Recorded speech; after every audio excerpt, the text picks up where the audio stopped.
Namo Ramana. A very warm welcome to all the devotees of Ramana Kendra Delhi. May I now please request Narayanji to initiate the puja for the Sunday Satsang. Om Achyutaya Namaha, Om Anandaya Namaha, Om Govindaya Namaha.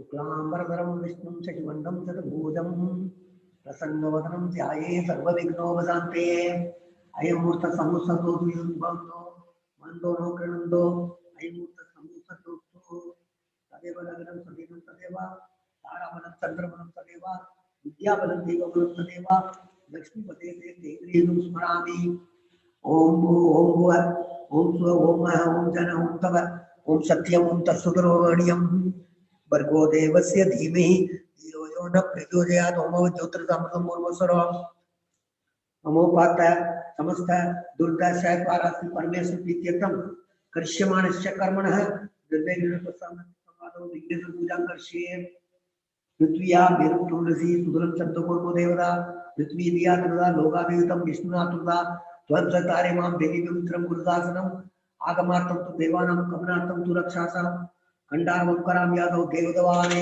Davanam Upata Samasta Durga Saitvarasi Parmeswar Prityakam Nirvita Siddhyakam Madhav Vigneswar Pujam Karsye Gananatva Ganapatikum Navame Kavim Kavinam Satramam Jeshtharaja Brahmana Brahmanaspade Anupunurtu Siddhasadanam Asmin Garitra Bhime Mahaganapati Dhyayami Mahaganapati Avamihami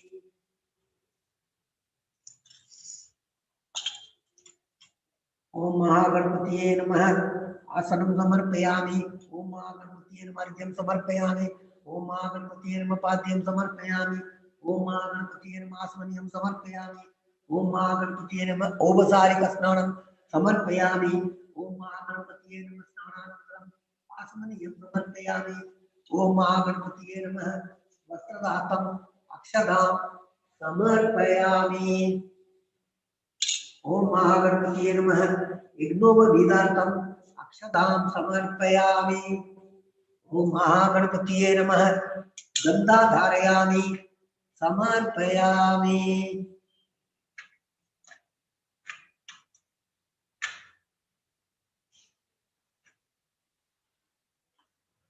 ओम महागणपतिये नमः गन्धोपरि अक्षतां समर्पयामि ओम महागणपतिये नमः अनगनाथम् अक्षतां समर्पयामि ओम महागणपतिये नमः हरिद्रा कुंकुमं समर्पयामि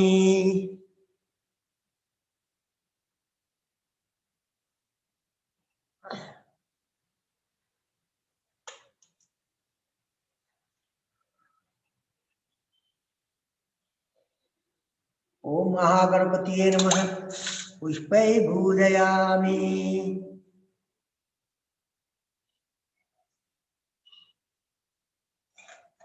ओम सूर्याय नमः ओम एकदन्ताय नमः ओम कपिलाय नमः ओम गजकर्णकाय नमः ओम लंबोदराय नमः ओम विकटाय नमः ओम विघ्नराजाय नमः ओम विनायकाय नमः ओम धूमकेतवे नमः ओम गणाध्यक्षाय नमः ओम बालचंद्राय नमः ओम गजाननाय नमः ओम वक्रतुंडाय नमः ओम शूर्पकर्णाय नमः ओम हेरंबाय नमः ओम स्कंदभूषवाय नमः ओम सिद्धविनायकरे नमः ओम शंकर मोक्ष विनायकरे नमः ओम मातुपुर विनायकरे नमः ओम महागणपतिये नमः नानाविध परिमल पत्र पुष्पाणि समर्पयामि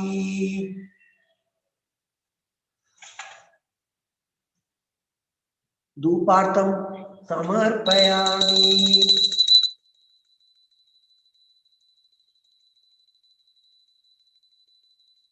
धूपार्थं समर्पयामि अक्षतां समर्पयामि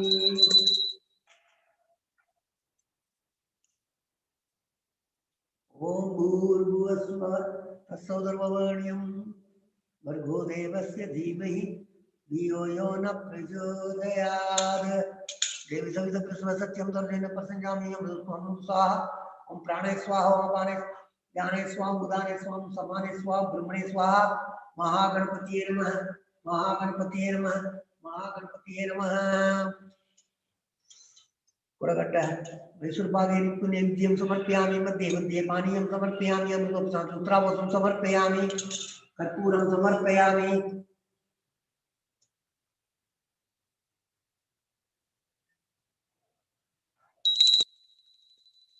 गणपतिं अवामहे कविं कवीनामुपक्रमं ज्येष्ठराजं ब्रह्मणां ब्रह्मणस्पदे आनन्तुं श्रीसागरं।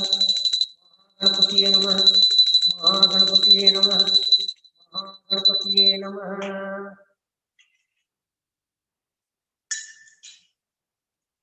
कर्पूरं समर्पयामि नीराजनं समर्पयामि नीराजनानन्तरम् आसमनीयं समर्पयामि। ओम प्राणे स्वाहा माने स्वाहा व्याने स्वाहा उदाने स्वाहा समाने स्वाहा ब्रह्मणे स्वाहा। महागणपतिये नमः महागणपतिये नमः महागणपतिये नमः। वक्रतुंड महाकाय सूर्यकोटि समप्रभ सर्वदा गणपति प्रसादं शिरसा प्रणमामि। ओम भू ओम भुव ओम सुव ओम मह ओम जनम ओम तम ओम सत्यम ओम तत्सुद्रवाण्यं।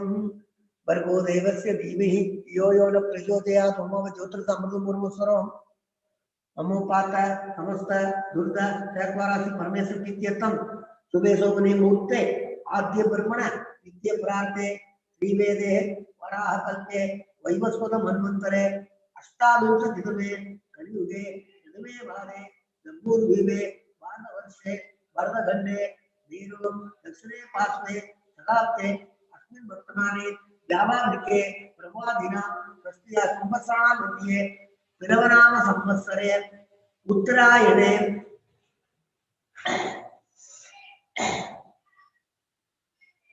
हेमंत ऋतु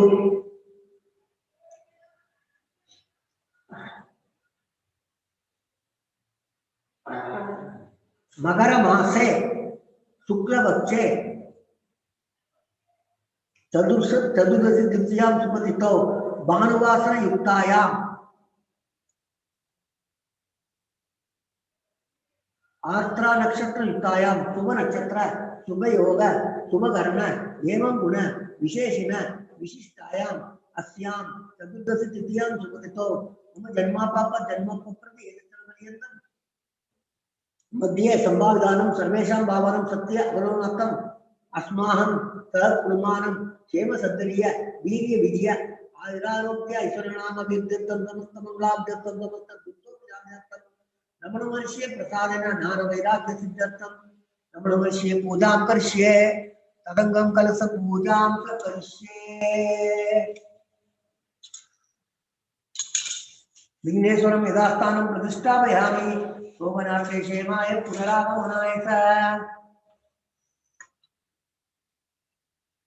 कलशस्य मुखे विष्णुखण्डे रुद्र समाजेत मूले तत्र सिद्धितो ब्रह्मा मंत्र गणे संस्कृता कुशोकुसागरा सर्वे सप्तपुरा वसुंधरा ऋग्वेदो यजुर्वेदो सामवेदं पदारण गंगे जन्मसर्वे गोदावरी सरस्वती नर्मदे सिंधु कावेरी जलेस्मिन् सन्निधिं कुरु अंके सहिता सर्वे कलशाम समाचिता आयातु देव पूजार्थं दुर्दशकारका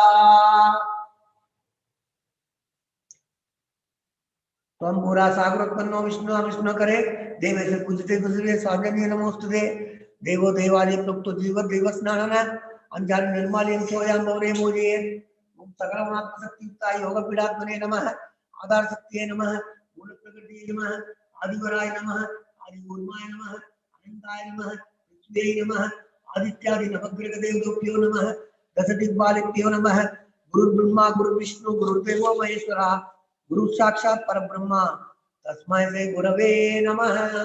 ओम अस्ते श्री प्राण प्रतिष्ठा मंगस्य ब्रह्मा विष्णु महेश्वर ऋषि कुजि सामधर्वाणि संतांसि सकल जगत सृष्टि शरीर सम्मार्गारिणी प्राण शक्ति परा देवता आम बीजम हरि शक्ति लोम तिलकम प्राण प्रतिष्ठापने विनियोग आम प्रतिष्ठाप्यां नमः हरिंद्र दिव्यां नमः ओम मध्यमाभ्यां नमः आमनाभ्यां नमः हरिंगनिष्ठिकाभ्यां नमः ओम कर्णमुष्टाभ्यां नमः ओम इंद्रियाय नमः हरिं श्रीते स्वाहा ओम सिगाय वषट् ओम कौसायं हरिं नेत्रदाय वषट् ओम अस्त्रदाय पट् पूर्वस्वरूपी दिग्बंध ध्यानम रक्ताम बोधिस्त बोधोलस तरुण तरुण कराब्चे वासं गोदंडम विक्षुत्र मणिमन पंचमाना प्राण कवालंतरे सिद्धापि नव स्वरूपिया दीदिपाला गौरना बहु कृपा शक्ति परान ओम आमरिं क्रोम क्रोम हरि माम अम यम लं लं संह अंश सोम सोम अंश अस्यामूर्तो जीवदृष्टदु अस्यामूर्तो सर्वेन्द्रियाणि वांग मनस्व सस्सोत्र दिव्या प्राणवाक् पाणिपाद आयुस्तानि याकस्ति स्वस्ति सुगम शिरम दृष्टन्तु स्वाहा ओम अस्य श्री प्राणविष्टामन्तस्य ब्रह्मा विष्णु महेश्वरा ऋषिरेकजि सामधर्मणि संतांसि सकल जगत सृष्टि रवि सम्मारकाणि प्राणशक्ति परादेवता आम बीजम हरिं शक्ति ओम तिलकम प्राणविष्टाम नियोग आम अंगुष्टाभ्यां नमः हरिं गर्जनिभ्यां नमः ओम मध्यमाभ्यां नमः आमनाभ्यां नमः हरिं गरिष्ठिकाभ्यां नमः ओम कर्णमुष्टाभ्यां नमः आम हृदयाय नमः हरिं शिरसे स्वाहा ओम सिगाय वषट् आम कौसायं हरिं नेत्रदाय वषट् ओम अस्त्रदाय पट् पूर्वस्वरूपी दिग्बंध असुनीदे पुनरस्मात् सक्ष पुनः प्राणने नो देवोगम जो पश्य में सूर्य मुचंद मनमदय मणयान स्वस्ति आवायुदो भव श्रद्धाविदो भव सन्निहितो भव सन्निहितो भव अवगुंठितो भव सुब्रतो भव सुब्रसन्नो भव सुमुखो भव वरदो भव प्रसिद्ध प्रसिद्ध स्वामी सर्वजगन्नाथ यावत् पूजावसानकं तावत् ध्रुवं प्रतिभावेन बिम्बेऽस्मिन् सन्निधं कुरु ओम नमो भगवते श्री कुशेलाय नमः ओम नमो भगवते श्री कुबेराय नमः ओम नमो भगवते श्री कुशेलाय नमः ओम नमो भगवते श्री कुबेराय नमः ओम नमो भगवते श्री कुशेलाय नमः ओम नमो भगवते श्री कुबेराय नमः चतुर्नोदि वंदन पौलसी परतर्पः लक्ष्मी प्रसीमानगत प्रिय ईश्वर चतुर्नोदि वंदन पौलसी परतर्पः लक्ष्मी प्रसीमानगत प्रिय ईश्वर चतुर्नोदि वंदन पौलसी परतर्पः लक्ष्मी प्रसीमानगत प्रिय ईश्वर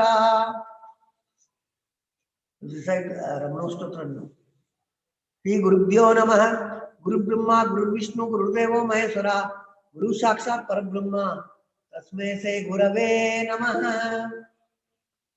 अपार सच्चि सुगवारी राशौर्य शौर्य मात्रम भुवनं समस्तं गुणायितं तं ब्रह्मं गंभीरं चिन्ताविरणं विरदि चिन्तयामि ओम महासेन बहुंसेन जाताय नमः ओम श्री रमणाय नमः ओम गुरवे नमः ओम अखंड संविदागराय नमः ओम मौजसे नमः ओम कारणोद्भवाय नमः ओम जगत्पितावताराय नमः ओम श्री भूमिनादास्तलोचिताय नमः ओम पराशर कुलोतंसाय नमः ओम सुंदरातर्वफलाय नमः ओम कमनीय सुचारित्राय नमः ओम सयायामासायावते नमः ओम शोणाकुलमौलिन मानसाय नमः ओम स्वर्णस्तगाय नमः ओम श्रीमद्वादशान्तमास्तले लप्त विद्योदयाय नमः ओम महाशक्तिनिवादेन प्रभुत्ताय नमः ओम परमार्थविदे नमः ओम दिव्यराय नमः ओम पितृविदान्वेषिणे नमः ओम इंदुमौलिना पितृविदे नमः ओम पितुरादेस्त सोणशैलं प्राप्ताय नमः ओम तमोमयाय नमः ओम उदासीनाय नमः ओम महायोगिने नमः ओम महोत्साहाय नमः ओम कुशाग्रदिये नमः ओम शांत संकल्प संप्रभाय नमः ओम सुसुंदृसे नमः ओम सवित्रे नमः ओम स्थिराय नमः ओम तमस्सविद सर्वंगाय नमः ओम गुल्लांबूज विलोचनाय नमः ओम चंद्रिका सुदासी मंडिदान मंडलाय नमः ओम सुदवाट्यां समासीनाय नमः ओम सूर्यदात्मन विक्रमाय नमः ओम वेद वेदांत तत्वज्ञाय नमः ओम चिन्मुत्रणे नमः ओम त्रिगुणादिगाय नमः ओम विरूपाक्ष गुहावासाय नमः ओम विराजत सलाकृतिये नमः ओम उत्तितनयनाय नमः ओम पूर्णाय नमः ओम रसिदासुतांडवाय नमः ओम गंभीराय नमः ओम परमाचार्याय नमः ओम सुब्रसन्याय नमः ओम अभयप्रदाय नमः ओम दक्षिणासीनिवाय नमः ओम धीराय नमः ओम दक्षिणाभिमुखाय नमः ओम स्वराजे नमः ओम महर्षिये नमः ओम भगवते नमः ओम ईक्याय नमः ओम भूम विद्या विशारदाय नमः ओम विमलाय नमः ओम दीर्घदर्शने नमः ओम आप्ताय नमः ओम ऋजुमार्ग प्रदर्शकाय नमः, ओम समत्रुसे नमः, ओम सत्यत्रुसे नमः, ओम सत्याय नमः, ओम प्रसादाय नमः, ओम अमित विक्रमाय नमः, ओम सुकुमाराय नमः, ओम सदानंदाय नमः, ओम मृदुवासिने नमः, ओम दयार्णवाय नमः, ओम श्री सोणासुर इरुद्भूत स्कंदासर्व निकेतनाय नमः, ओम संकर्षणोपदेष्टने नमः, ओम सद्भक्त वृंद परिपूजाय नमः, ओम गणेश मुनिलिंगेन सेवितां विष्णुरूपाय नमः, ओम गीतो वरेश दावादि बृंद संकीर्ण संशयाय नमः, ओम वर्णाश्रम मदादीदाय नमः, ओम रसज्ञाय नमः, ओम सौम्याय नमः, ओम आत्मवदे नमः, ओम सर्वावनि मनस्तानां आराध्याय नमः, ओम सर्वसद्गुणिने नमः, ओम आत्मारामाय नमः, ओम महाभागाय नमः, ओम मातृमुक्ति विदायकाय नमः, ओम विनदाय नमः, ओम विनुदाय नमः, ओम विप्राय नमः, ओम मुनीन्द्राय नमः, ओम भावगोज्वलाय नमः, ओम दर्शनादिक सम्माने नमः, ओम मौनेन स्वत्व बोधकाय नमः, ओम ऋचान्ति दर्शानित्याय नमः, ओम प्रणानंद मोचकाय नमः, ओम अंधस्मिन चंडांशवे नमः, ओम संसारानुतारकाय नमः, ओम सोनादि श्रीदिष्टरे नमः, ओम अर्थ विद्या प्रकाशकाय नमः, ओम अविच्युत निजम प्रज्ञाय नमः, ओम नैसर्गिक महातपसे नमः, ओम कमंडलधराय नमः, ओम सुब्रगौरवसनाय नमः, ओम भुवाय नमः, ओम दंडमाणिये नमः, ओम कृपा पूर्णाय नमः, ओम पवरोग पिशक्पराय नमः, ओम स्कंदाय नमः, ओम देवदमाय नमः, ओम अमर्त्याय नमः, ओम सेनानिये नमः, ओम पुरुषोत्तमाय नमः, ओम नमो भगवते श्री अरुणाचल श्री रमणाय नमः, ओम नमो भगवते श्री अरुणाचल श्री रमणाय नमः, ओम नमो भगवते श्री अरुणाचल श्री रमणाय नमः, ओम नमो भगवते श्री कार्तिकाय नमः, ओम नमो भगवते श्री मुरुगाय नमः, नमो भगवते श्री वल्ली देवाने नमः, नमो भगवते श्री सुब्रमण्याय नमः, नमो भगवते श्री स्वामीनाथने नमः, ओम नमो भगवते श्री दक्षिणामूर्तिये नमः, ओम नमो भगवते श्री नटराजने नमः, ओम नमो भगवते श्री भैरवने नमः, ओम नमो भगवते श्री नंदीमहेश्वराय नमः, ओम नमो भगवते श्री शिव पार्वतीये नमः, ओम नमः शिवाय नमः, ओम नमः शिवाय नमः, ओम नमः शिवाय नमः, ओम नमः शिवाय नमः, ओम नमः शिवाय नमः, ओम नमः शिवाय नमः।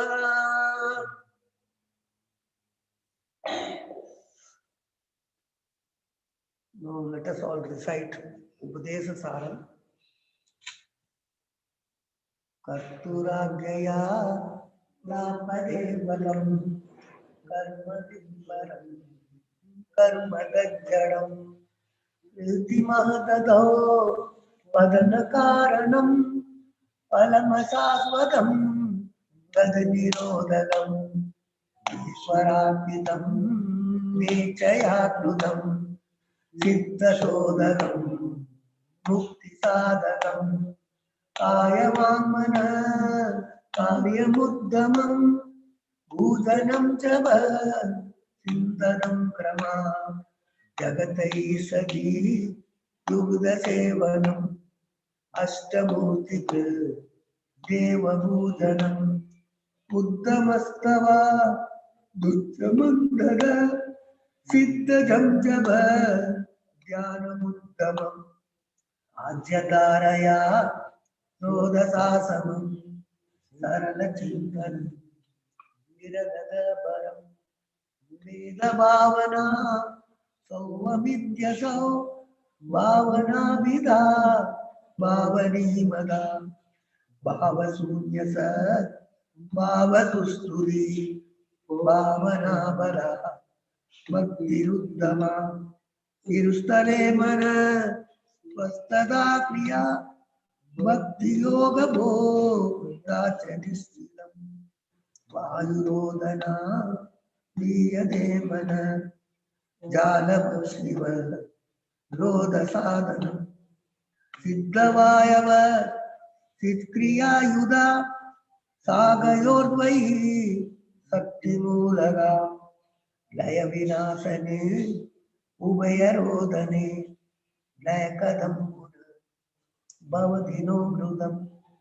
प्राणवन्दना लीनमानसम् एकचिन्तना नासमेत्यथ नष्टमानसो गृष्टयोगिन कृत्यमस्ति स्वस्तिदं यदा दृश्यवारिधं चित्तमात्मना चित्वदर्शनं तत्वदर्शनं मानसं दुःखिं मार्गणे हृदे नैव मानसं मार्गार्जवात् वृद्धयस्त्वहं वृद्धिमाश्रिता वृद्धयो मनो विद्यां मन अहमयं कुतो भवति चिनवद ऐपदत्यहं निजविसारणम् अहमिनाशवात् यमहं दया स्फुरदीरस्वयं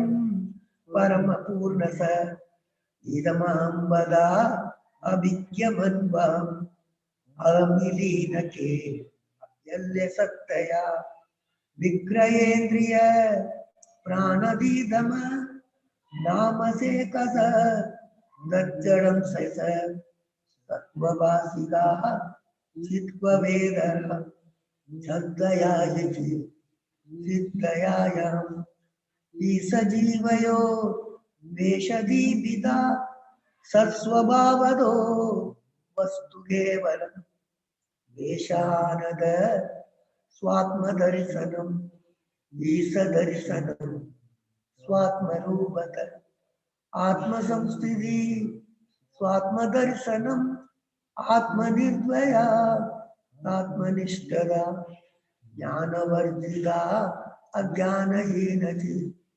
ज्ञानमस्तिजु ज्ञातुमन्तरम् किं स्वरूपमे आत्मदर्शने अव्यया भवा अपूर्णसि सुखम् बन्धमुक्त्यधि कंबरं सुखम् विन्दति जयि वस्तुदैविक अहमवेदकं निजविभानकं महति तं तपो भ्रमणवाक्यं महति तं तपो भ्रमणवाक्यं महति तं तपो भ्रमणवाक्यं अरुणाचल रमणाय अरुणाचल श्री रमणाय अरुणाचल श्री रमणाय ओम नमः शिवाय ओम नमः शिवाय ओम नमः शिवाय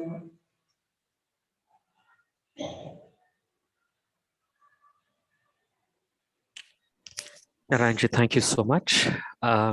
Once again, a very warm welcome to all the devotees of Ramana Kendra Delhi for the Sunday Satsang with Raghav ji. In continuation of our satsangs for 42 select verses from Bhagavad Gita, today we will be completing the study of verse 22 from the 42 verses and also commence the study of the verse number 23. These two verses teach us how to shift our attention gradually from outer realities or outer experiences and become established as, as pure being, which is the self. Then alone is the root cause of all distress, causing desires is destroyed. Our speaker for these sessions will be Sri Raghav Kumarji, a long-time devotee of Bhagavan and a resident near the ashram in Tiruvannamalai. He has been a devotee of Bhagavan Ramana Maharshi with a background of Vedanta study under various acharyas of Rishikesh and Uttarkashi over several years. After completing a degree in technology in 1993 and a few years of research in electronics, he was drawn to the exclusive pursuit of the path of self-enquiry. He was blessed to be closely associated with the Ramakrishna Mission, Arsha Vidya tradition, and the Adi Shankara Brahma Vidya Peeth. Since 2001, he divides his time between Uttarkashi and Tiruvannamalai. He occasionally shares what he has learned from the acharyas with fellow devotees. Raghavji, over to you, please. Yeah. Namaste. If I am audible, I shall start the session. Yes, please. Yeah. So we were continuing our discussion of Bhagavan's selected verses from the Gita. We will commence with the Shanti Mantras and then continue with that discussion. Om Sahana Bhavatu Sahanau Bhunakto Sahaviryam Karavavahai Tejasvinavadhitamastu Ma Vidvishavahai. Om Shanti Shanti Shanti. Ishvaro Gururatmeti Murti Bheda Vibhagine Vyomavadvyapta Dehaya Dakshinamurtaye Namaha. Vande Shri Ramanarsheh Acharyasya Padabjam Yo me Darshayadisham Bhantam Dhantamatitya Arthasarathi Rupena Shravayitva Shubham Giram Parthasyapi Haro Devaha Kripa Murtis Sapatunaha.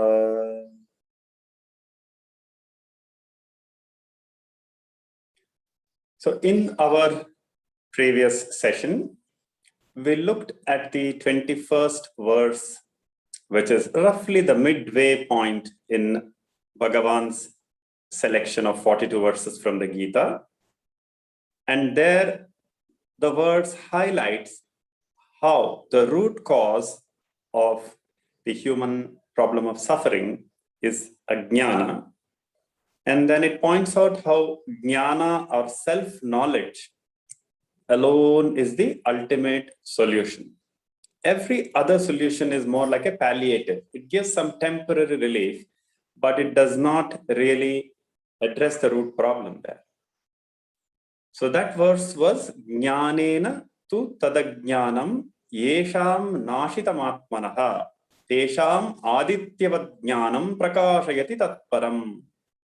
And I pointed out how, like the sun illuminates the entire universe, this jnana illuminates the entire vastujata prapancha, meaning it brings all that is experienced under the purview of the self. So that sadhaka or the student who gets even a glimpse of this knowledge no longer has this notion that he is this limited being imprisoned in the body.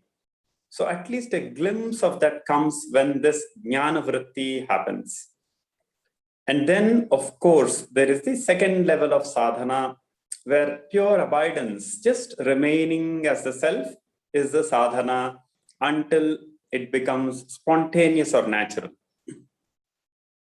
So that verse highlighted how that ajnana is the root cause. Why we can, look at that little carefully is because very often we get this doubt. Why does this world have to have so much suffering? Why is it that I am subject to suffering? When we actually ask the question, why is there so much suffering in the world? It's not so much about the world. It's because there is some suffering you or I experience, that person experiences. Otherwise, one doesn't really look for a solution for the entire world's problems. We empathize with the world because we see that resonating with our own life. So really the more pertinent question is, why is there suffering for me? Why does this have to be there in the first place? And then we try to look for a scapegoat. We say, oh, why did God create this horrible, experience of the world for so many people? Or why does this universe have to act like this and create this situation for me? And Krishna very deftly sidesteps that question elsewhere and culminates in this shloka. He says at another place, Nadatte kasyachit papam nachaiva sukritam vibhuhu na karma phala samyogam swabhavastu pravartate. He says, I do not bring this connection between you and karma. I do not bring the connection between you and the karma phala as well. Swabhavastu pravartate. Only by your own nature, impelled by your own habitual tendencies, all this play of karma and karma phala is happening. So he puts the ball again into our court, as it were. We cannot make Ishvara, the cosmic intelligence, a sort of scapegoat for what is happening to me in this present moment. So I am actually asked to take total responsibility for that suffering. And by doing that, really one arrives at that solution. That avidya is the root cause of the suffering. That is the direction in which Bhagavan is pushing us or leading us. Instead of looking for a solution outwardly, outside of us, Bhagavan says, look, it's your own swabhava. And that swabhava is animated by ajnana. It is animated by self-ignorance. And that very idea, Bhagavan then sums it up in the Gita, which is also very relevant. So that is why I'm mentioning it here. He says, Ajnane navratam jnanam tena muhyanti jantavaha. So by that ajnana, your own swarupa is enveloped. And tena muhyanti jantavaha, that alone deludes you. He has not created this ajnana for us. It's our own delusion, our own avidya, which is the cause of the suffering.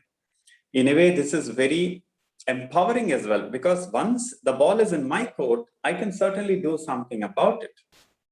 I may not be able to change things externally, but if there is something in me that is the cause of my suffering, well, that's actually a relief, because I can do something about it. I can actually look for a permanent solution to this problem of suffering or distress. And in that spirit, this shloka, which we saw the last time, expresses the idea, ajnanena tu tad ajnanam yesham nashitam atmanaha. So this knowledge is able to address that root cause of my distress. So it's important thus to locate the solution within oneself. The more we project it onto the environment, that if the environment gets better, only then I will find a solution, or I will maybe commence sadhana. The more we are postponing or escaping from the problem.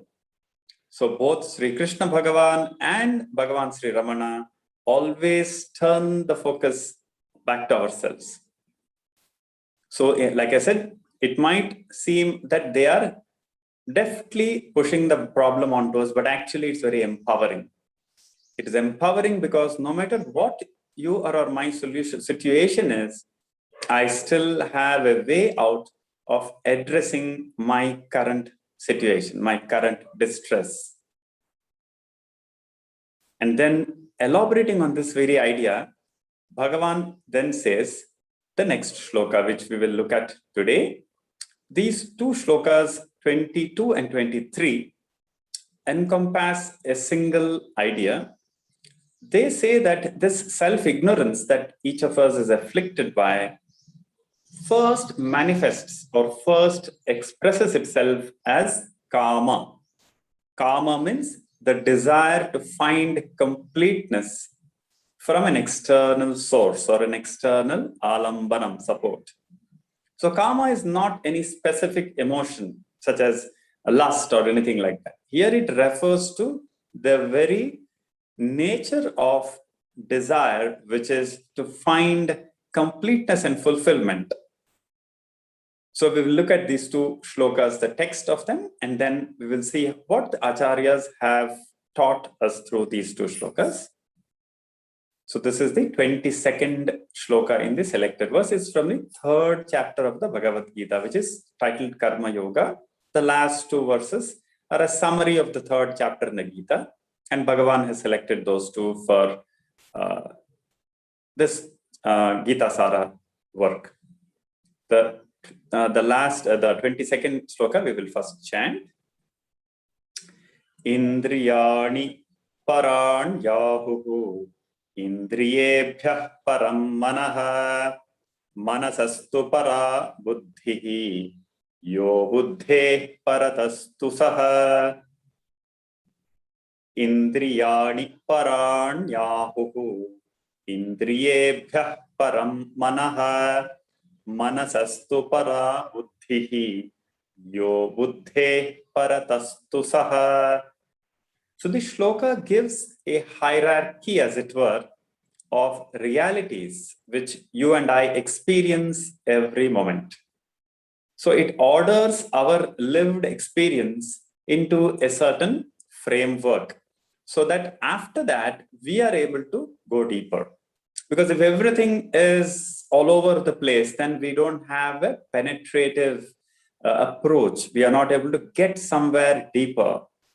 And by ordering our lived experiences through this framework or structure, it's easier to get directed in our meditation. In our meditation, we are able to find a certain directionality.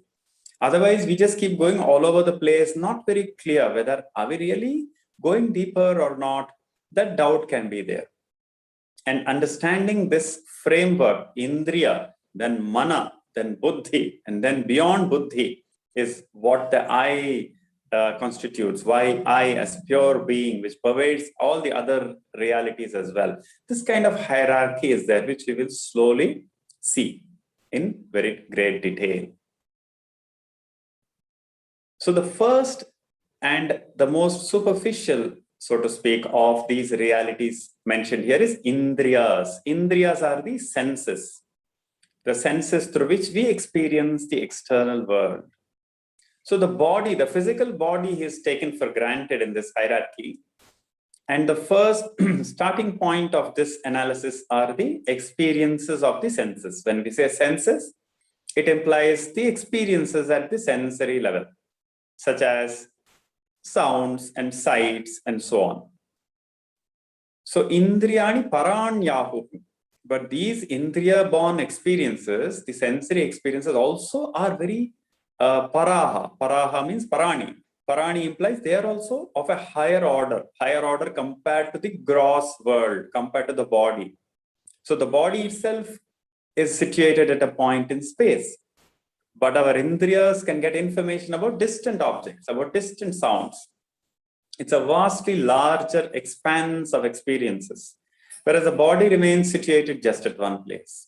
So compared to the physical body, the indriyas are regarded as more expansive, more parani.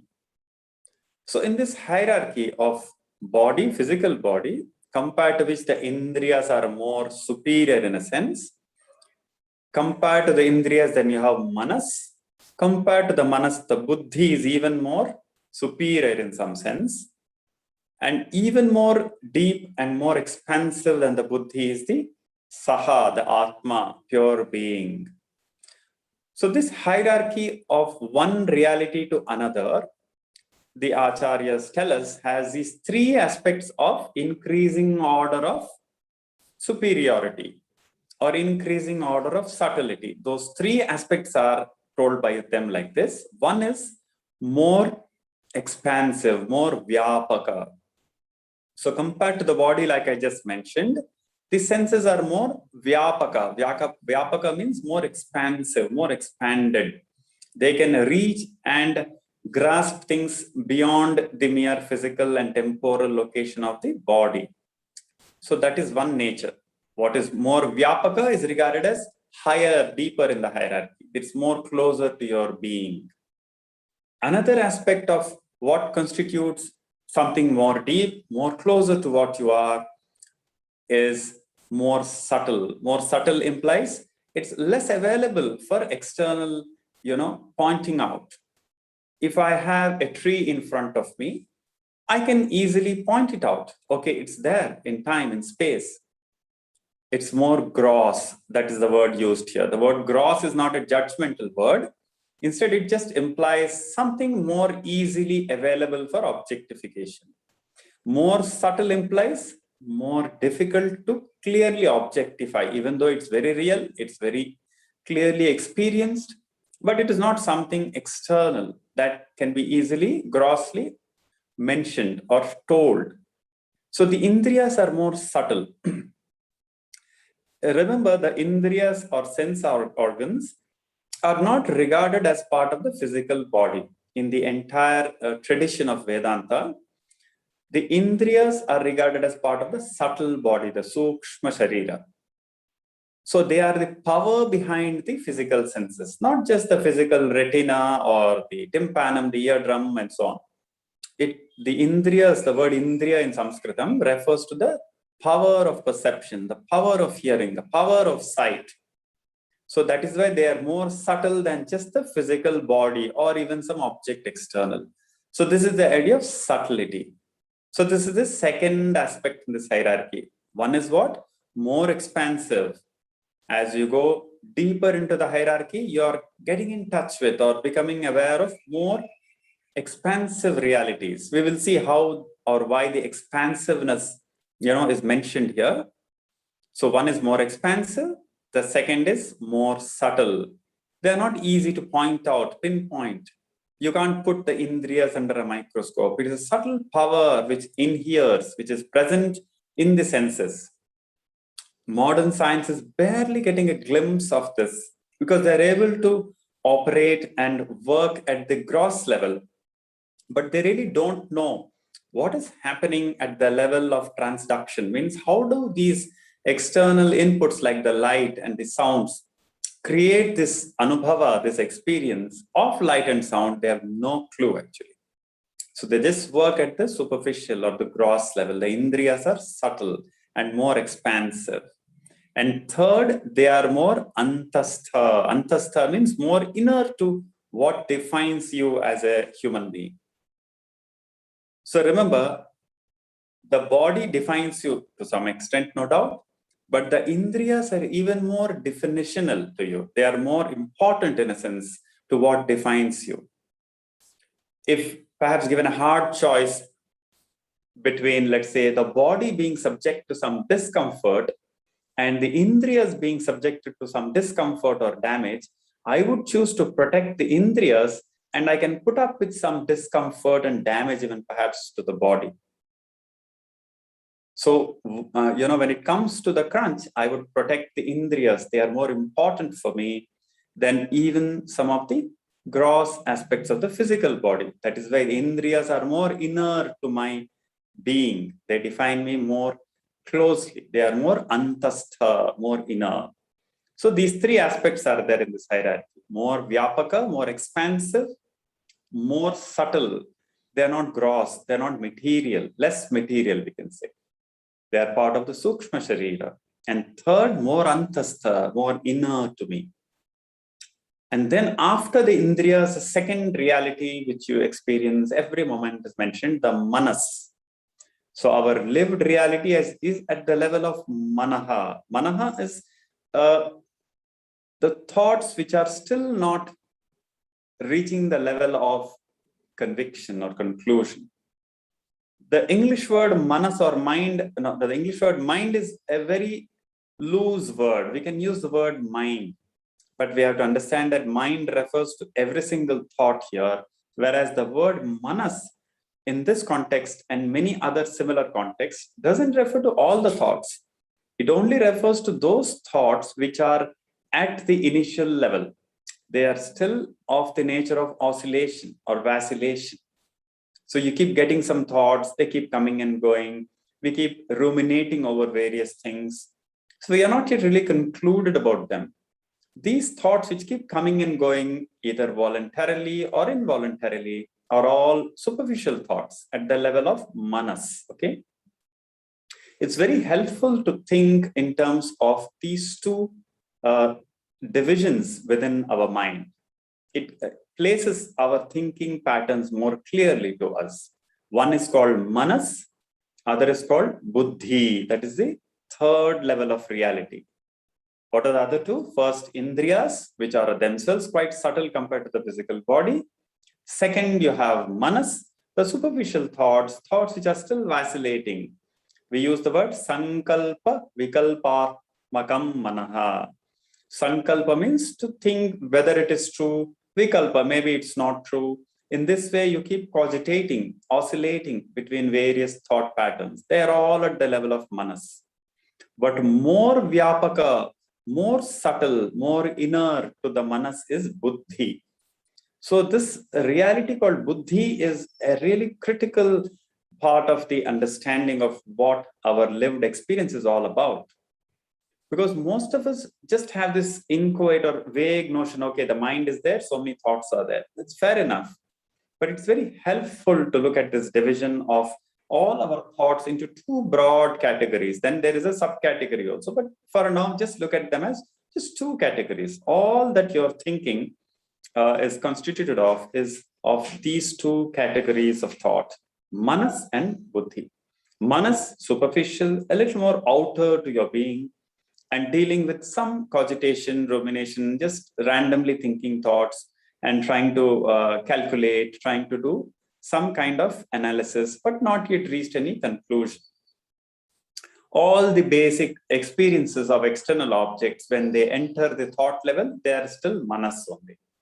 And then buddhi represents that part of your being which has reached solid conclusions about something, solid conviction about any reality, either external or internal. So buddhi represents your strong beliefs, your strong knowledge, which is of the nature of a conclusion or conviction about something.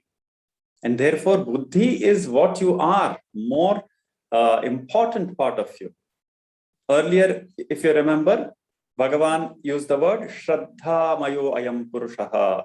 So that Shraddha is also at this level of the buddhi. What your deepest beliefs are, that will give rise to so many thoughts, that will give rise to so many intentions. All of that arises from this buddhi. So buddhi is a more important part of you. Whenever you feel, for example, in your life or in your in the choices that are present before you, you choose, I choose to do this. That is coming from the buddhi. Once I make a choice, the manas will translate that into so many other thoughts, so many other calculations, so much other implementation of that thought. All that is at the manas level. So buddhi is like the boss. Manas is like, if you like, the employee. Okay, he is going to implement the policy. The policy setting is at the buddhi level. And the implementation is at the manas level. And all other superficial thoughts, like I said, manas level. If you're able to see this in your own mind and in and through all your thoughts, you will find that changing at the level of buddhi is very powerful and very difficult. It defines what you are. When a person, let us say, is ready to sacrifice even his whole life for the sake of a certain conclusion, let us say about his country, like a soldier in the army, that means his buddhi is concluded, is very firmly devoted to his motherland. The manas will play along. The manas will say, okay, for defending my motherland, I should follow these orders of my superiors. I should maybe engage in this battle. I think it's right. So all that the manas will implement what the buddhi feels is correct. And so he's ready to let go of even the body. That is why the buddhi is more strong. It is more vyapaka. It pervades your awe and your entire manas. Through every thought that occurs at the superficial level, there are the deeper conclusions. So it's like saying, for example, that if there are a bunch of, let us say, bureaucrats implementing their respective policies and duties, who makes the policies? The prime minister or the cabinet. So that is the buddhi level of your lived experience. So the buddhi is implemented, the conclusions in the buddhi are implemented at the manas level. That is why it is more inner to you. It's more definitional. Who am I? I am buddhi is a more true statement than I am manas. I am manas is more superficial. So these three aspects, again, you can see. More subtle, more vyapaka or pervasive, and more inner, antastha. Buddhi also fulfills these three definitions. One thought, suppose somebody sees an ad, somehow that ad has insinuated itself into the person. He needs to buy a house for himself. This is the example I like to usually give that. So it says, you need to have a house of your own. It's not okay to just live in some rented apartments. Somehow the ad, somehow his friends' inputs perhaps, has insinuated itself into his buddhi now. And that's it. The buddhi has concluded, I need a house. Otherwise, I am not complete. I don't feel at rest. Until then, he was quite okay. with just living in a comfortable rented apartment, perhaps. But the buddhi has somehow taken on or bought into this conclusion, I need a house of my own. And then the manas will go about implementing that. It will figure out what all options are there. It will figure out what he should do to earn the money necessary, take a loan, borrow.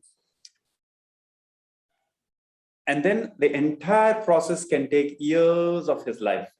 Several decades, perhaps he will be repaying that loan which he might have taken.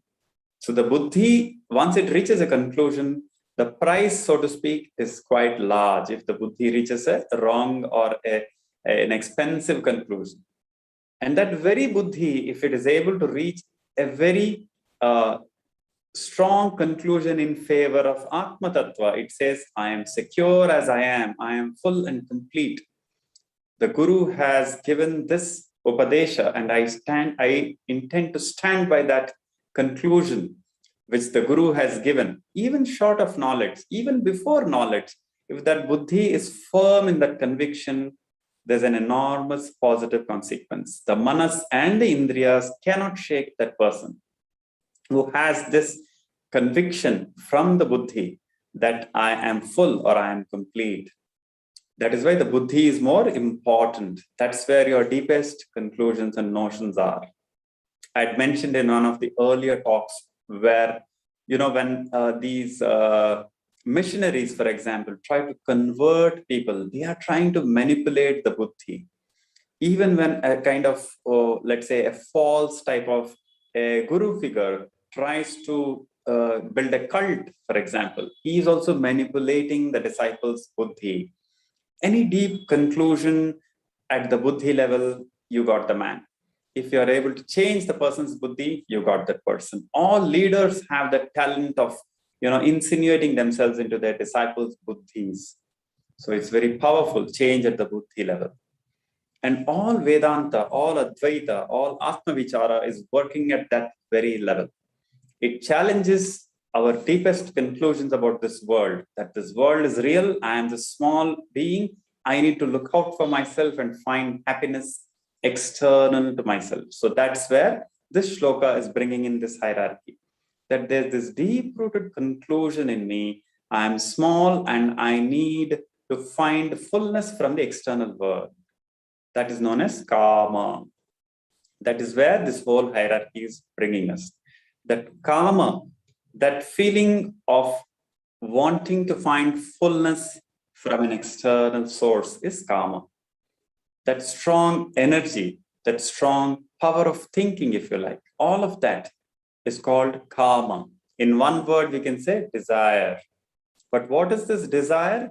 Desire constitutes two things. One, a feeling of vacuum. Second, a feeling that I need something to fill that lacuna or that vacuum.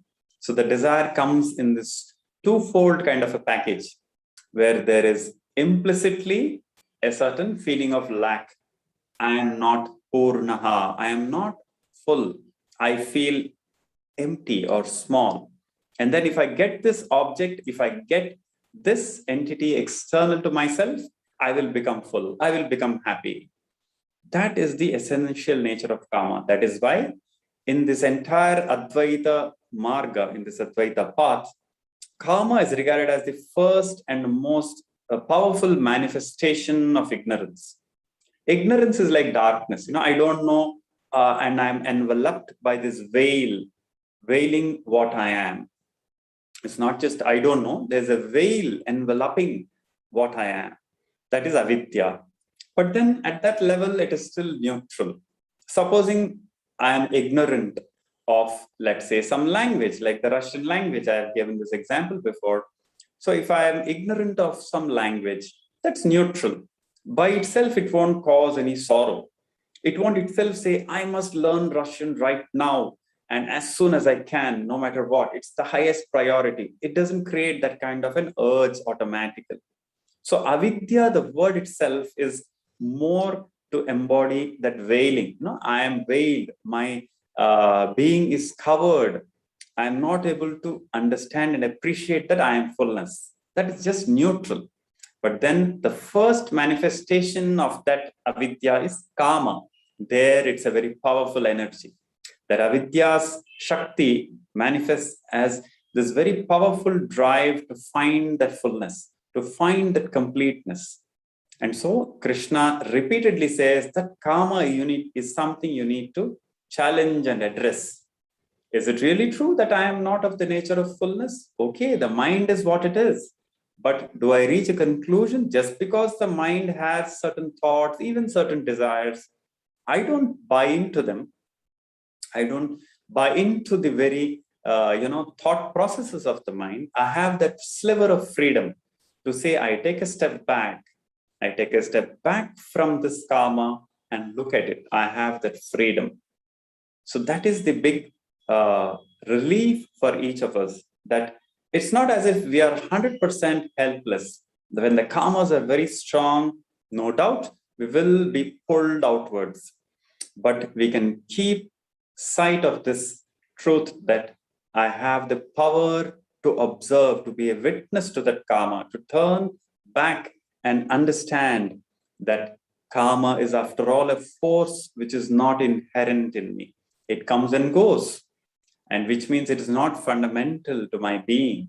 So in various ways, as we'll be looking at further too, I need to become objective to this karma, this instinctual drive to find fullness by getting success, pleasure, and some kind of self-immersion into something, to lose oneself into something. All of that is manifestation of karma.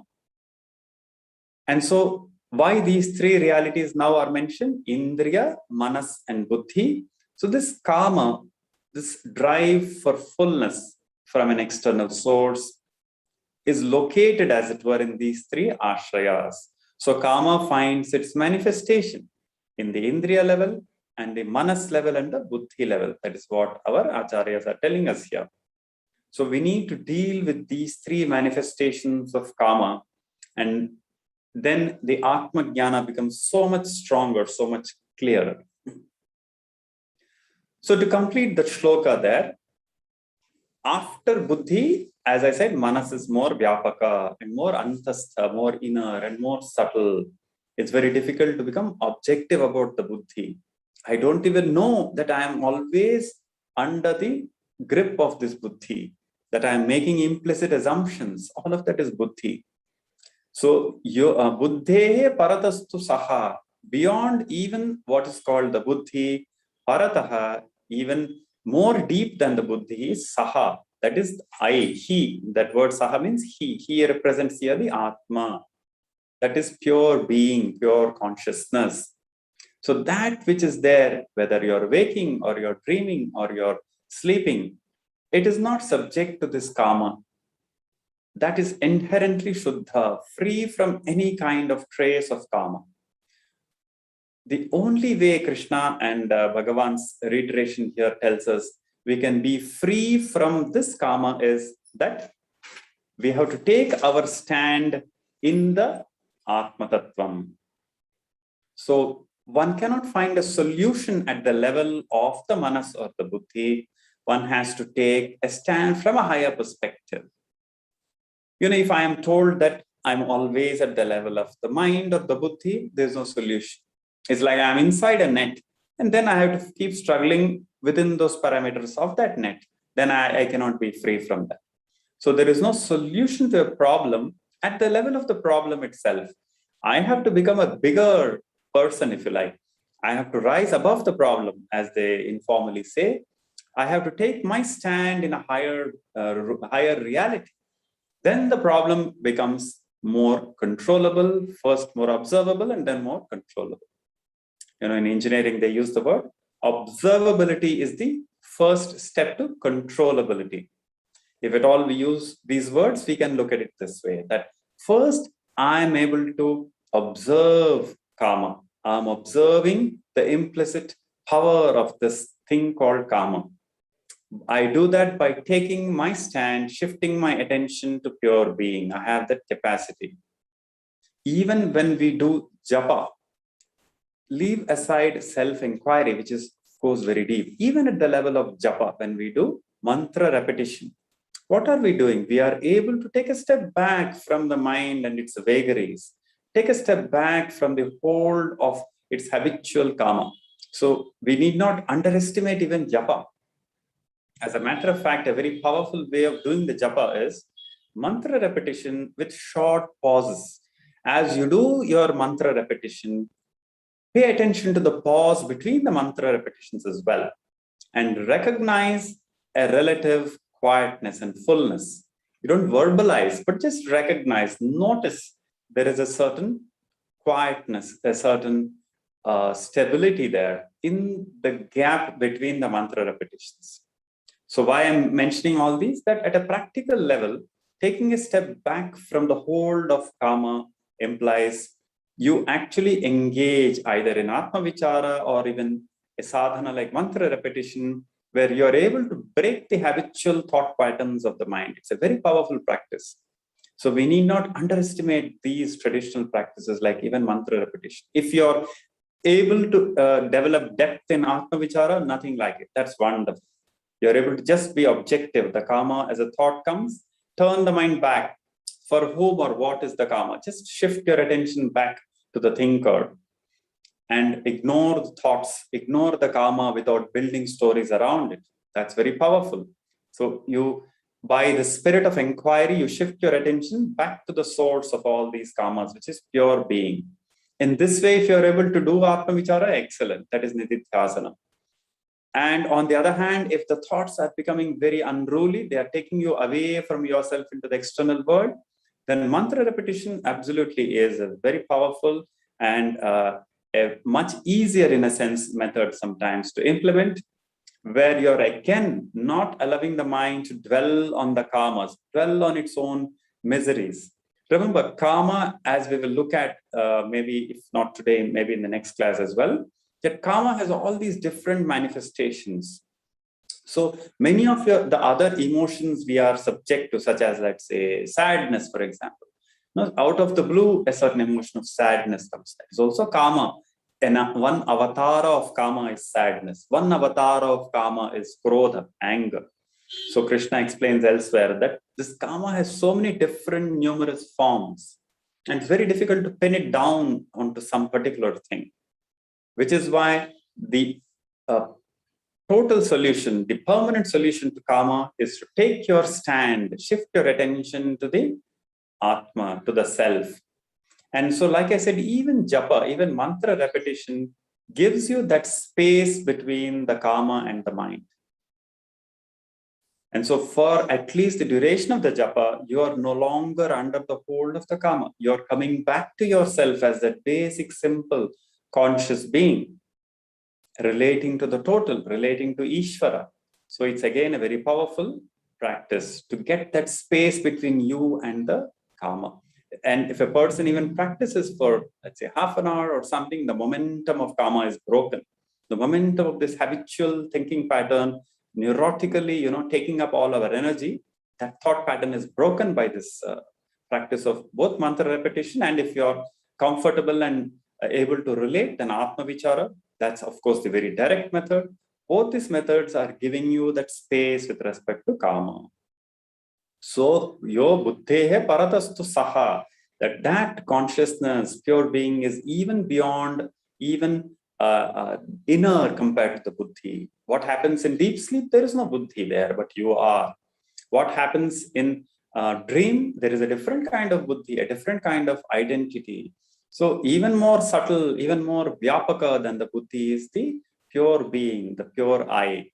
So you take your stand in that is the purport of this mantra. There was a question here. If Anuragji, you could repeat it, or I don't know whether it is possible to see it, that if buddhi is so powerful, I couldn't read the rest of the sentence. Sure. So the question is in the chat window, and I'll just read this out.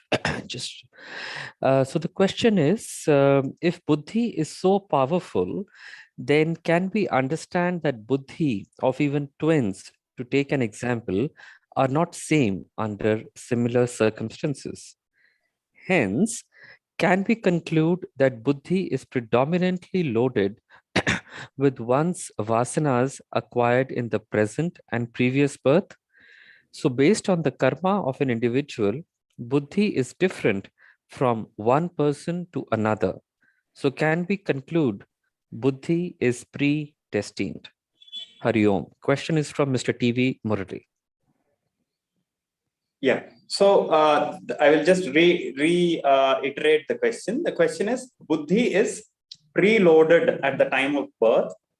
Like given that twins, etc., for example, are seen to have different buddhis.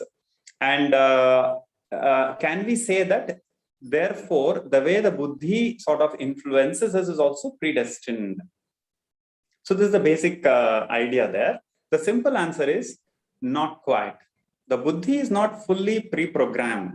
But what does happen, you are right, is that the vasanas or tendencies are there and they pull your buddhi in a certain direction. So it's like saying that I have certain choices before me. The buddhi makes one selection amongst those choices which are before me. But each of those choices are not equally weighted, meaning some of those choices will just pull me towards themselves. Okay? That is preloaded. That is as per our past janma or even this janma habits, vasanas, thinking patterns. So at any given point, let's say at this particular moment, I have to, let's say, make a decision. Remember, the buddhi comes in when you make choices consciously, awarefully, make conclusions, reach conclusions. So let's say you have several choices before you. You would, by default, as it were, tend to go towards one choice. It's, remember, only a tendency. It's not prefixed there. It's not that it will definitely go there. We are not taking that stand here. That stand is taken only upon Brahmajnana, where we say Ishvara alone is the doer. So we don't jump to that stage right now and say everything is predestined, which is the final conclusion that Ishvara alone is the doer. Don't take that stand right now. Take it from where you are, then it's more constructive. And so the buddhi is not 100% programmed to do something. It has an element of free will, but it is buffeted by these past vasanas or samskaras. So it's like, let's say you're a person, you have some strength of your own, and there are three people pulling you in three different directions. Okay. So one of them pulls harder, and you might, if you are helpless or a little weak, get drawn into that particular direction. But if you're strong, you can resist that pull and choose one of the other directions. You can even create a new direction for yourself. That happens when I just mentioned that you take your stand even beyond the buddhi, which is your buddhehe paratastu saha. To complete that, yo buddhehe paratastu saha. So buddhi is not the last word on the matter. What defines you? You are the pure being, which is not even the buddhi, which is, in a sense, I don't like to use the word beyond because we imagine something, which is a priori, which is before the buddhi. Even before you are at the level of the buddhi, you just are, I am. Then you can say, I am a decider. I am the one who exercises free will. That comes next. But first, I am. So if I keep coming back to this, I am, or I also told you this, easier alternative, just say, I am a bhakta. Also the buddhi, you're taking a step beyond the conventional buddhi. So either you say, I am as pure being, or you take the stand, I am the bhakta. Bhakta is this individual relating to the guru, relating to Ishvara. Guru and Ishvara are the same. Okay. Then again, you are able to find that space even with respect to the buddhi. So this free will be definitely there. It's not that we are all automatons. Only the resolution of free will into Ishvara happens upon jnana. So we don't jump to that. Otherwise, it will confuse the fact that we have the choice here. You remember how Bhagavan says that Duryodhana says, there is a being sitting inside me who makes me do what I do. And Bhagavan makes fun of that. Bhagavan Sri Ramana makes fun of that, saying that, oh, all of you are modern Duryodhanas. Was referring to some, devotee who was a little confused. Bhagavan graciously reprimands him, saying, don't take that stand that, there is a deity sitting inside me who is making me do what I do. So Bhagavan doesn't buy into that. So even so here too, the buddhi no doubt is preloaded with the vasanas. However, you have the capacity to change that. Because if you think about it, the preloading of the buddhi was based on your choices in the last janma. You made certain choices, you underwent certain experiences based on those choices in the last life, if you like. And that alone has got preloaded here. Therefore, one cannot deny that you have again a choice to further add on or subtract from that buddhi and its vasanas. So this changing the buddhi, remember, takes place very effectively when you rest or take your stand in something even higher than the buddhi. It operates this idea of taking your stand in something higher, even is at the other levels. For example, the indriyas. See, the indriyas too have certain habitual tendencies. Let's say, one of the memorable anecdote which I remember hearing from one of my teachers was that let us say there is a jnani. Okay, that jnani is from the north of the Vindhyas. If you ask him, would you like to have rice or chapati? Well, he's likely to opt for chapati. Okay, so that doesn't mean that he's in any way less of a jnani. The fact that the vasanas and samskaras influence the choices don't mean that there is any reduction in the jnana. But the indriyas have this inherent tendency. Even for the jnani, the indriyas will be programmed in a certain way. But he is not carried away by them. He has that free will there. So indriyas too have pre-programming. Then manas too has a pre-programming. Certain types of minds are very malleable. They are very easy to control. Our own mind sometimes becomes more, flexible, and our thoughts are more maybe positive. At times, the thoughts are more negative, perhaps. So the mind too has its ebb and flow. Again, born of the past samskaras. Then buddhi too has this ebb and flow. All these three entities, indriyas, manas, and buddhi, have some prior conditioning born of the past samskaras.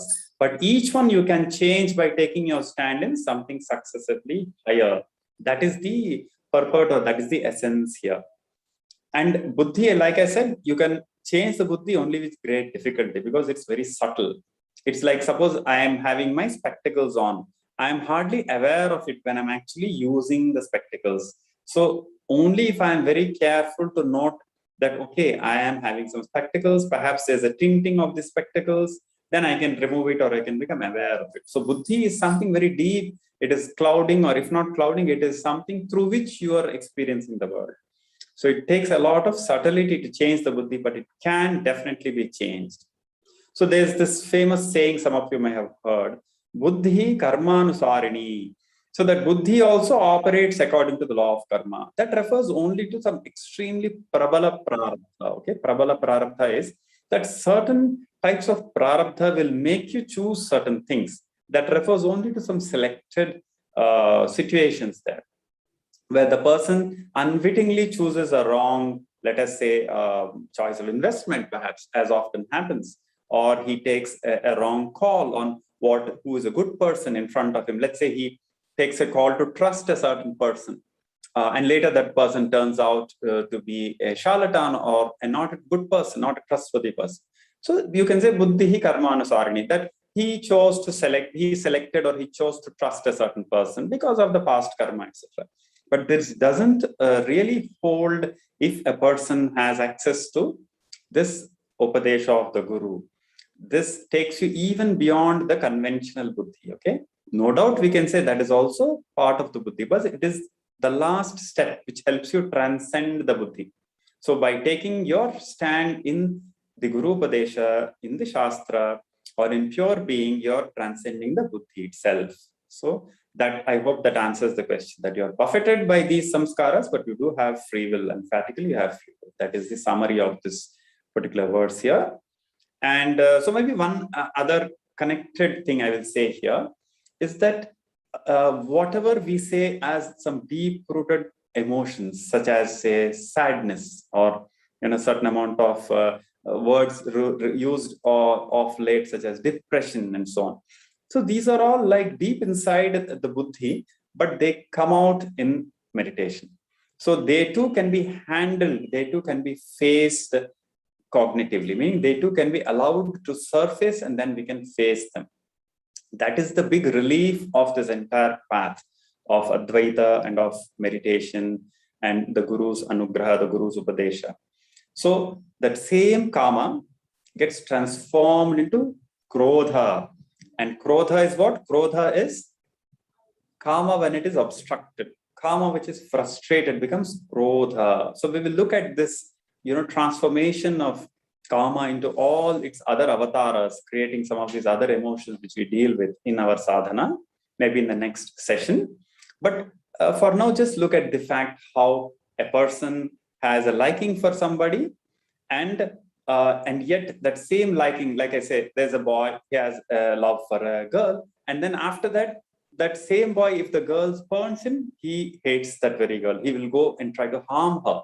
How can that thing called love immediately transform into hatred? It should be something gradual, right? No. Obstructed karma, obstructed desire is itself krodha. So there's an interesting verse in the Bhagavad Gita where Krishna says, Kama esha, krodha esha, rajoguna samudbhavaha. So he says that which is kama, esha means this. This is kama, and this very thing is krodha. The same kama is called krodha when it becomes obstructed. It sort of mutates in some sense. Okay, not very different from kama. Another avatar of this kama is krodha. Frustrated desire is anger. And then when that anger is directed outwardly, yes, you see its manifestation. That same anger, when it's directed to yourself, when you run, or when a person runs out of sources to project it outwardly, that krodha gets directed within onto himself. That is what is called depression. That is what is called sadness. So we will look into that maybe in the next session. So all these emotions come from this karma, this lack of fulfillment, or this notion that I am incomplete and I need to find fullness from that karma. Krodha directed outwards gives rise to external aggression. Krodha directed inwards gives rise to all these psychological issues as well. All of it can be gradually dealt with through the grace of the Guru by following the instructions that he gives. So we will look at these other ideas in the next class. So for now, what is the takeaway? That we have this hierarchy of realities from Indriya to Manas to Buddhi. Buddhi is the most sukshma. Any change in the Buddhi is life transforming. To change the Buddhi, you need to do either Atma Vichara or Japa.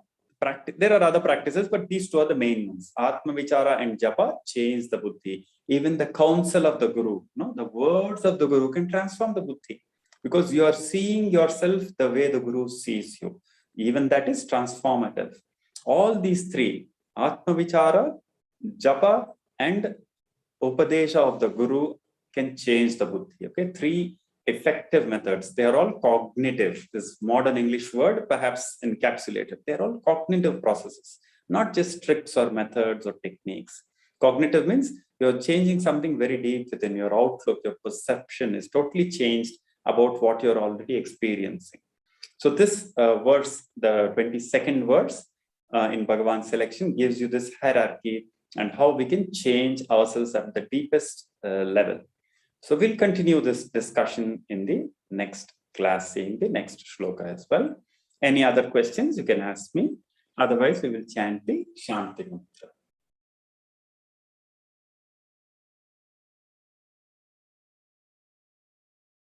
You can also ask later or send your comments to Anurag. That too is fine. Like I said, Raghavji, we have a number of questions on YouTube. If you give me 1 minute, I will just list them out and share with you in just one quick minute. Yeah, I'm good with that.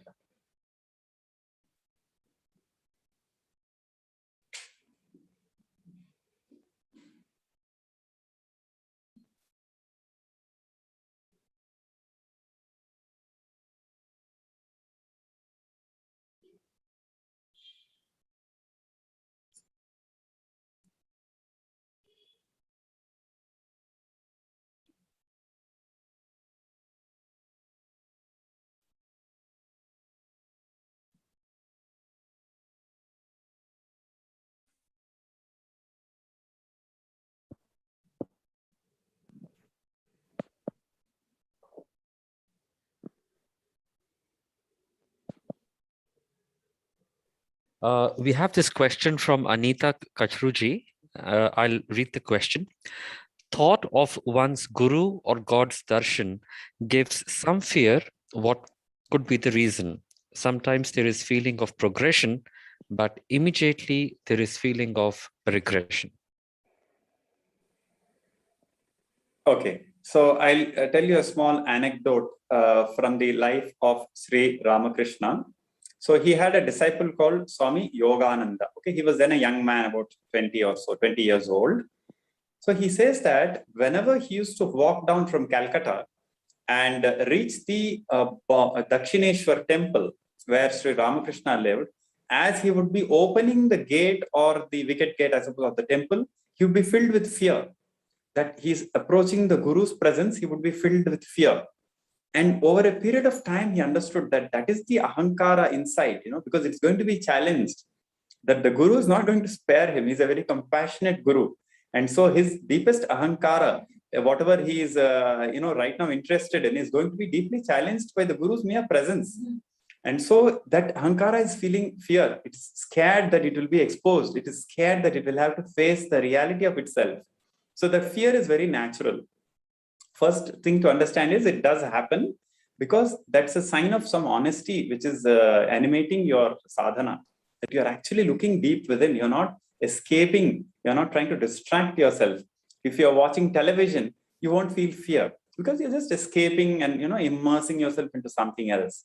So thought of the Guru and thought of the Shastra or meditation and so on can definitely bring up the fear.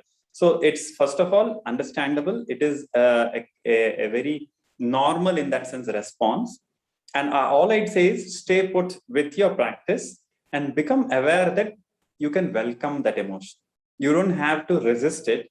Recognize it as a kind of fear of letting go of what is false. See this carefully. The mind is actually expressing fear of letting go of its illusions. Say, I'm holding an illusion, okay, but I'm still scared to let it go. Once you see that, you will welcome the fear, but you will be unafraid to let go of the illusion. So in other words, whatever you're afraid of is really not a problem. You allow the fear to surface, stay put with your sadhana, you will find that the fear will reduce. Here's the first thing. Thank you.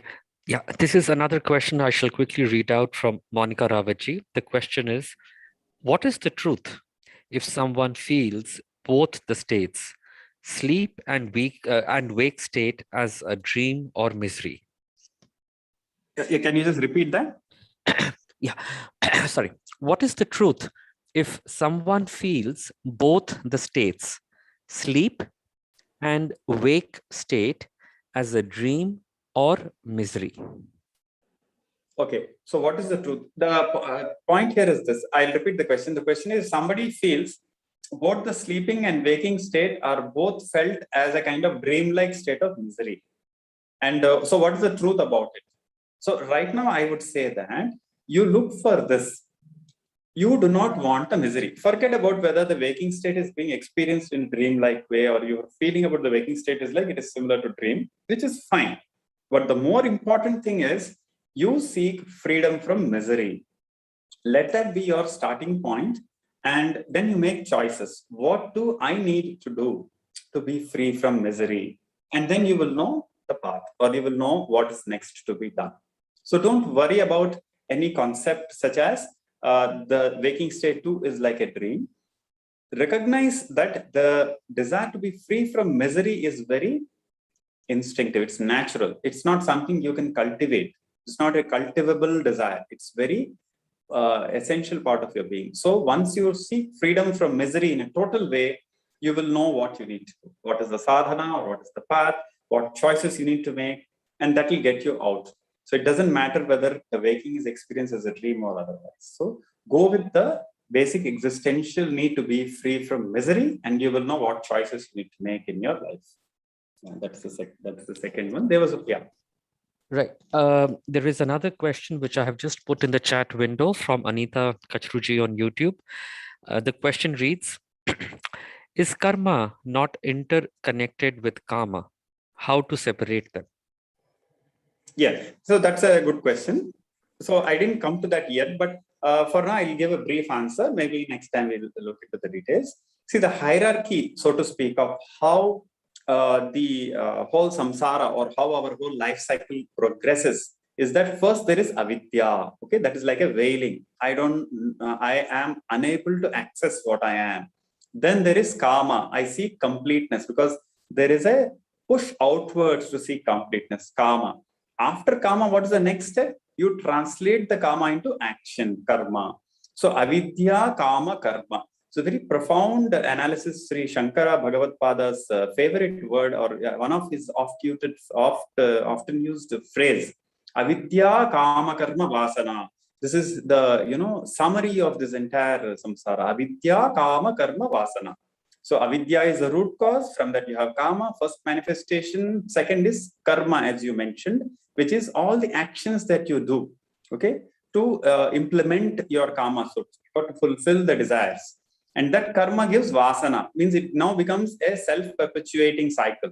The vasana itself creates more karma. After a while, a person doesn't even know why he's doing the karmas. He just keeps doing it as a matter of habit. So that is the vasana cycle. So yes, to answer that question, it is very much connected. Kama is causative to karma. Kama is the cause, karma is the effect. Go deeper, avidya is the cause, kama is the effect. So this cause-effect chain is there, okay? Very important. If you're able to appreciate this, that means your buddhi is really getting subtle. Avidya, kama, karma, vasana. This is the chain of causation. Avidya causes kama, causes karma, that causes vasanas. And then it has a life of its own. Until you break it with Atma Vichara, that life will continue like a chakkar. It will keep going on and on endlessly. That's the answer. That's about it for the questions so far, Raghavji. Okay. There was one other question also about one cannot judge one's progress. Sometimes we keep going forward and backward. Remember that all going forward and backward is at the level of the manas only. Only the manas keeps going forward and back. Check if your conclusions are changing. For example, do you suddenly feel that, okay, I should not pursue sadhana, or I am not really convinced about Advaita. I'm not convinced about my guru.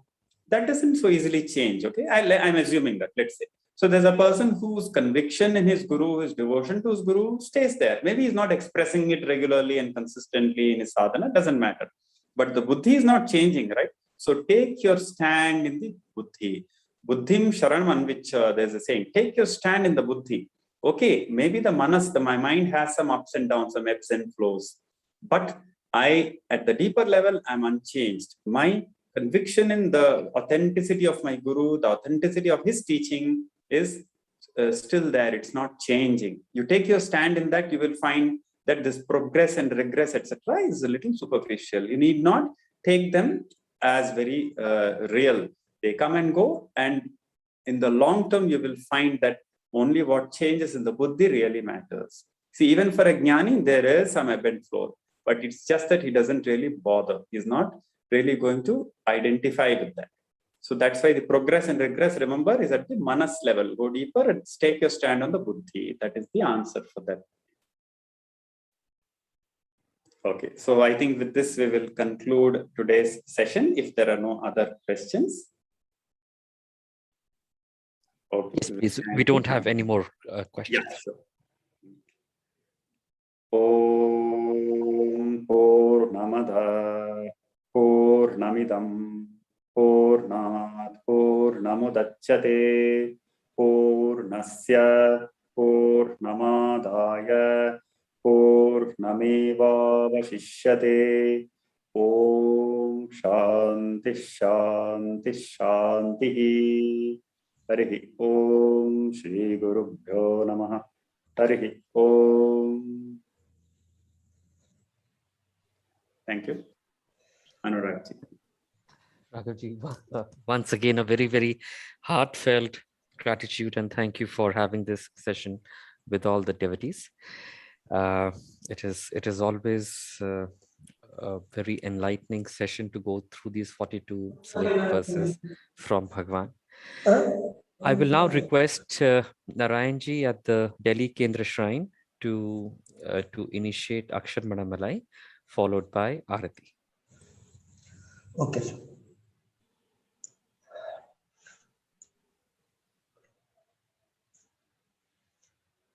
Tarunarunamani Sirinavani Nigattarum Aksharamana Magrimalai Tirunadiya Tiru Adiya Terumaral Teriya Paravudal Porulaga கருணாகரமுனி ரமணாரியன் உவகையினால் சொல்லியது கதியாக அருணாச்சலம் என அகமே அறிவோடும் ஆழ்வார் சிவனுலகு ஆழ்வார். அருணாச்சலவரற்கேற்ற அக்ஷரமணமாலை சாற்ற கருணாகர கணபதியே கரம் அருளி காப்பாய். அருணாச்சல சிவ அருணாச்சல சிவ அருணாச்சல சிவ அருணாச்சலா அருணாச்சல சிவ அருணாச்சல சிவ அருணாச்சல சிவ அருணாச்சலா அருணாச்சலம் என அகமே நினைப்பவர் அகந்தை வேறறுப்பாய். அருணாச்சலா அழகு சுந்தரம் போல் அகமும் நீயும்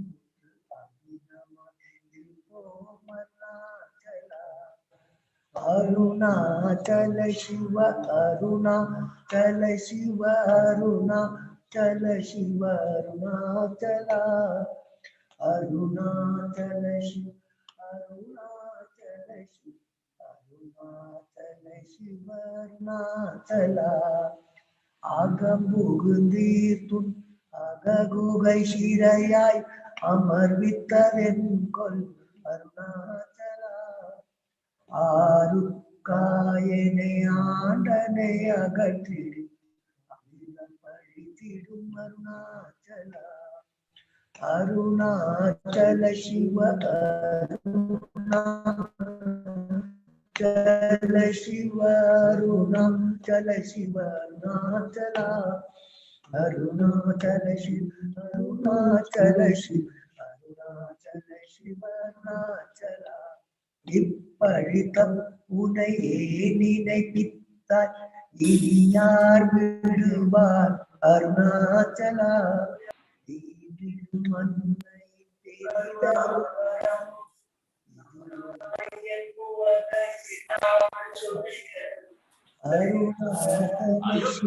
அருணாச்சல சிவ அருணாச்சல சிவ அருணாச்சலா அருணாச்சல சிவ அருணாச்சல சிவ அருணாச்சல சிவ அருணாச்சலா உன்னையே மாற்றி ஓடாதுள்ளத்தின் மேல் உறுதியாயிருப்பாய்.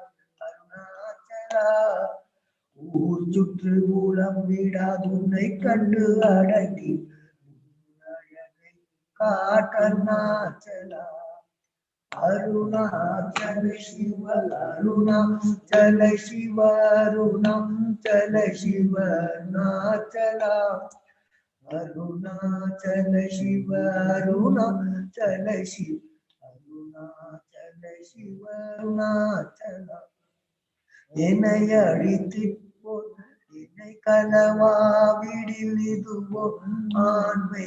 அருணாச்சலா தேனிந்த உறக்கம் என்னை பிறர் இழுக்க இது உனக்கழகோ.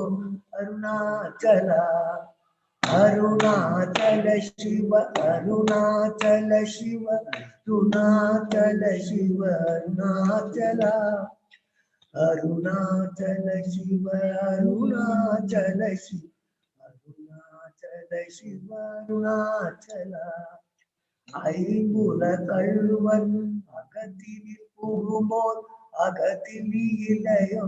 அருணாச்சலா ஒருவனாம் உன்னை ஒளித்தவர் வருவார் சூதேது. அருணாச்சலா அருணாச்சல சிவ அருணாச்சல சிவ அருணாச்சல சிவ அருணாச்சலா அருணாச்சல சிவ அருணாச்சல சிவ அருணாச்சல சிவ அருணாச்சலா ஓங்காரம் பொருள் உட்புயர்நில்லொய் உடையார் அறிவார். அருணாச்சலா அவ்வை போலெனக்கு அருளை தந்து என்னை ஆழ்வது கடன். அருணாச்சலா अरुणाचल शिव अरुणाचल शिव अरुणाचल शिव अरुणाचल अरुणाचल शिव अरुणाचल शिव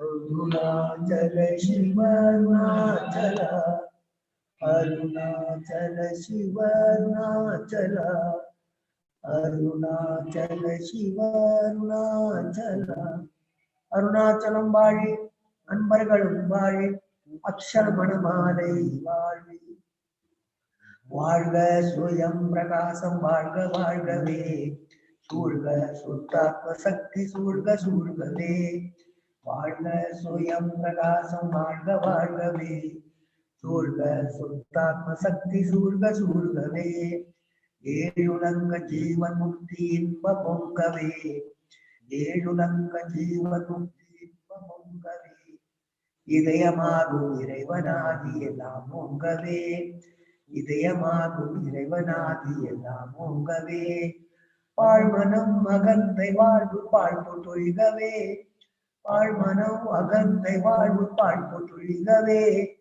பரம சச்சிதானந்தாத்ம பால்பொழிகவே பரம சச்சிதானந்தாத்ம பால்பொழிகவே வாழ்க சுயம் பிரகாசம் வாழ்க வாழ்கவே சூழ்க சுத்தாத்ம சக்தி சூழ்க சூழ்கவே தட்டிலாத நித்திய ஜீவம் தத்துவமோங்கவே தட்டினாத நித்திய ஜீவம் தத்துவமோங்கவே தன்மயத்தி சின்மயந்தழைத்தி ஓங்கவே தன்மயத்தி சின்மயந்தழைத்தி ஓங்கவே எட்டு திக்கும் அம்ச சோகம் எதிரொலிக்கவே எட்டு திக்கும் அம்ச சோகம் எதிரொலிக்கவே எல்லாம் பிரம்மம் என்னும் உண்மையை எல்லாம் பிரம்மம் என்னும் உண்மையை வாழ்க சுயம் பிரகாசம் வாழ்க வாழ்கவே சூழ்க ஆத்ம சக்தி சூழ்க சூழ்கவே அம்சசோகம் அதுவே எல்லாம் அம்சசோகம்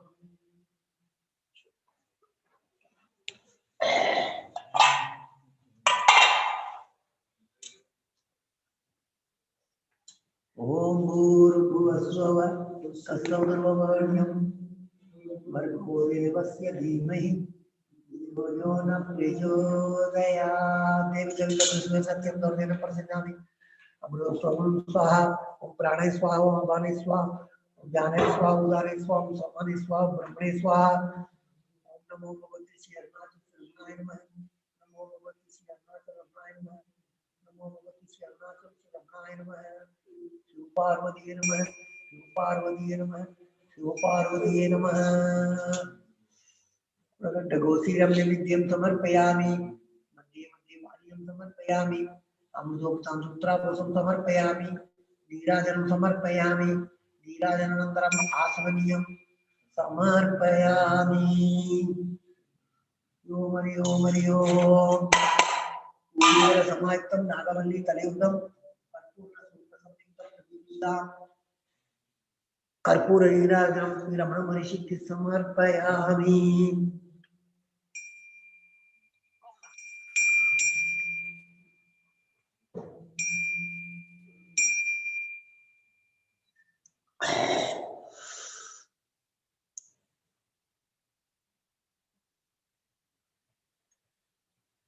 ओम नमो भगवते श्री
समर्पयामि।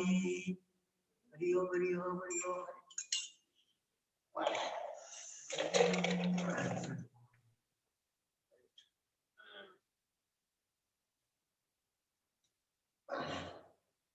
प्राणे स्वाहा स्वाहा ब्रह्मणे स्वाहा। अरुणाचल रमणाय नमः।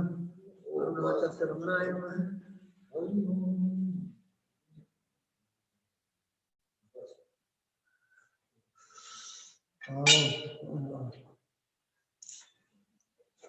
जो वाम पुष्पम वेदा पुष्पवान प्रजावान पशुमान बहुधी।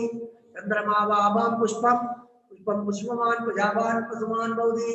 ओम तत् ब्रह्मा ओम तत् वायु ओम तत् आत्मा ओम तत् सत्यम ओम तत् सर्वम ओम तत् गुरो नमः। अंतःशक्ति भूदेश गुहायां विष्णुमूर्तिषु स्वयज्ञस्तम वसत्कारस्तम मित्रस्तम रुद्रस्तम विष्णुस्तम ब्रह्मस्तम प्रजापति। ओम तदा भो ज्योतिषो अमृतम पूर्णमस्वरम कर्मणान प्रजयादने नित्यानैके अमृतत्व मानसो परेण नाहं निहितं गुहायं विभ्राजते दत्तदेयो विसक्ति वेदांत विज्ञान से नित्यदाता संन्यास योगात यतुद्वदत्वा हे ब्रह्मलोके तु परान्न काले परामृतात् परिमुच्यन्ति सर्वे परं विभावं परमे स्म भूतं यत् पुण्डरीकं पुरमत्य सगुंसदं तत्रावित्तकरं कगनं विसोगस् तस्मिन्निदन्तद्वदुपादित्यं यो वेदादो स्वर प्रोक्तो वेदान्तस्य प्रतिष्ठितः तस्य प्रकृतिलीनस्य परसमहेश्वरः मंत्रपुष्पं श्री रमण महर्षि की समर्पयामि।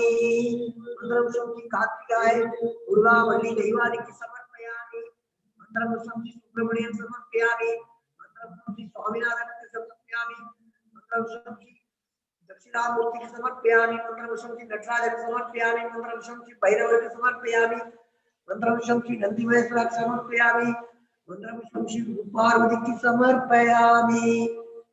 हरि ओम हरि ओम हरि ओम। यानि कानि च पावानि जन्मान्तरकृतानि च तानि तानि प्रणश्यन्ति प्रदर्शन पदे पदे। ओम नमो भगवते श्री अरुणाचल श्री रमणाय नमः। ओम नमो भगवते श्री अरुणाचल श्री रमणाय नमः। ओम नमो भगवते श्री अरुणाचल रमणाय रमणाय रमणाय। ओम नमः शिवाय। ओम नमः शिवाय। ओम नमः शिवाय। ओम शिवाय। ओम शिवाय। ओम शिवाय नमः।